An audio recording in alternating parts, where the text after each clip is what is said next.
कड़ी सुरक्षा के बीच में ईवीएम रखी जा रही है। सीसीटीवी का 24 घंटे मॉनिटरिंग रहेगी और कैंडिडेट्स को जो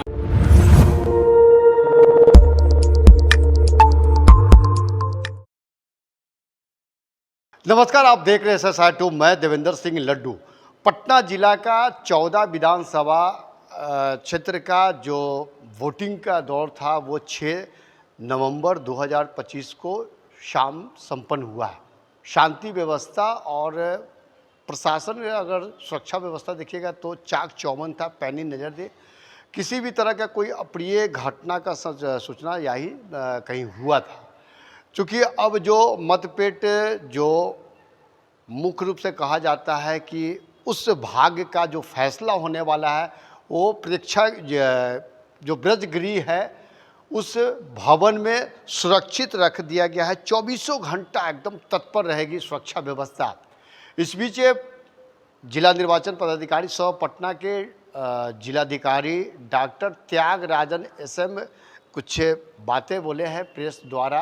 क्या कुछ कर रहे हैं त्यागराजन डॉक्टर SM, हम उनकी बात को सुनाते हैं। सभी 14 विधानसभाओं का ईवीएम्स वापस आ गए हैं। यहाँ पर स्ट्रांग रूम उसमें सुरक्षित रखे गए हैं। ऑब्जर्वर्स और सभी कैंडिडेट्स के समक्ष स्ट्रांग रूम का सील किया गया है। ECI के गाइडलाइन और नियम के आलोक में इन स्ट्रांग रूम्स के सुरक्षा के लिए वर्तमान में 2 लेयर का सिक्योरिटी बनाई गई है। जो इनर लेयर है वो बिल्कुल CAPF फोर्सेस को हैंडओवर कर दिया गया, उन्हीं के जिम्मे रहेगी, उन्हीं के देखरेख में रहेगी। हम लोग भी जाएंगे तो लॉग बुक में एंट्री करा कर इंस्पेक्शन कर सकते हैं, वो भी एक सीमा है।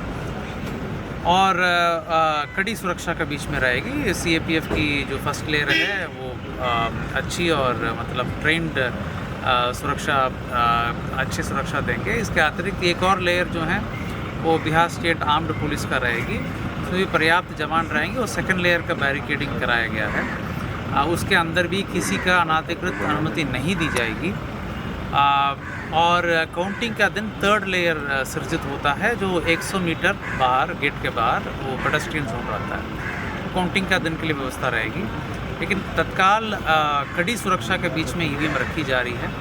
CCTV का 24 घंटे मॉनिटरिंग रहेगी और कैंडिडेट्स को जो राजनीतिक दल और निर्दलीय या जो भी कैंडिडेट्स हैं सबको एक जगह बनाई गई जिसमें वो लगातार 24 घंटे बैठकर CCTV देख सकते हैं।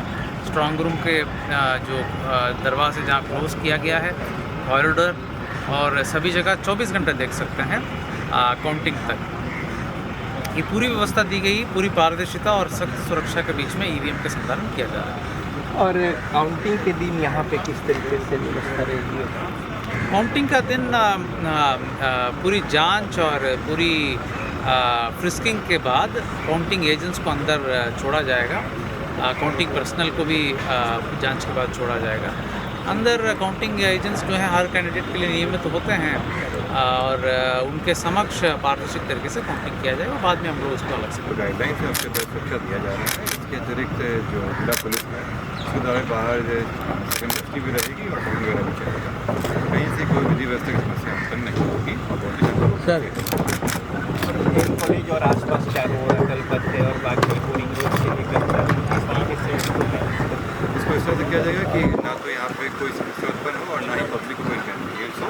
दोनों को समस्या देखते हुए इस पर जो उचित कार्रवाई होनी चाहिए।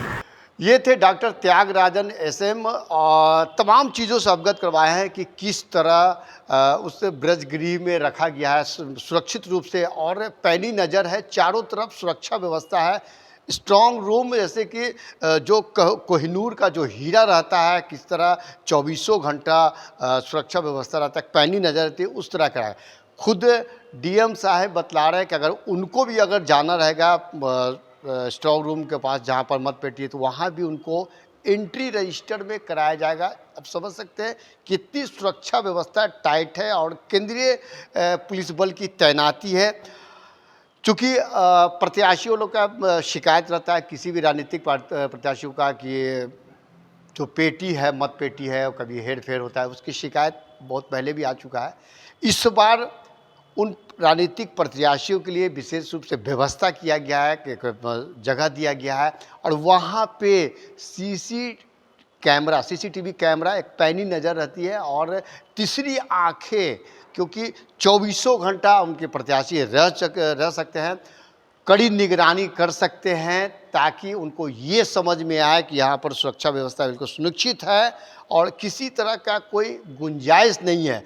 तो कहीं ना कहीं रूप से देखा जाता है तो अब चूँकि जो मतगणना का जब गिनती होगा वो पहले 11 नवंबर को चुनाव संपन्न हो जाने के बाद 14 नवंबर को सबकी नज़र पटना के एन कॉलेज जो 14 विधानसभा क्षेत्र का वहाँ पर जो वोटिंग की गिनती होगी वहाँ पर रहेगी और सुरक्षा व्यवस्था पर खासा उस पर नज़र है ताकि कोई परिंदा पर भी नहीं मार सके, चाहे वो पटना डीएम हो या पटना एसएसपी हो। लगातार मॉनिटरिंग कर रहे हैं अपने अधिकारियों के साथ में और विशेष रूप से निर्देशित किया जा रहा है।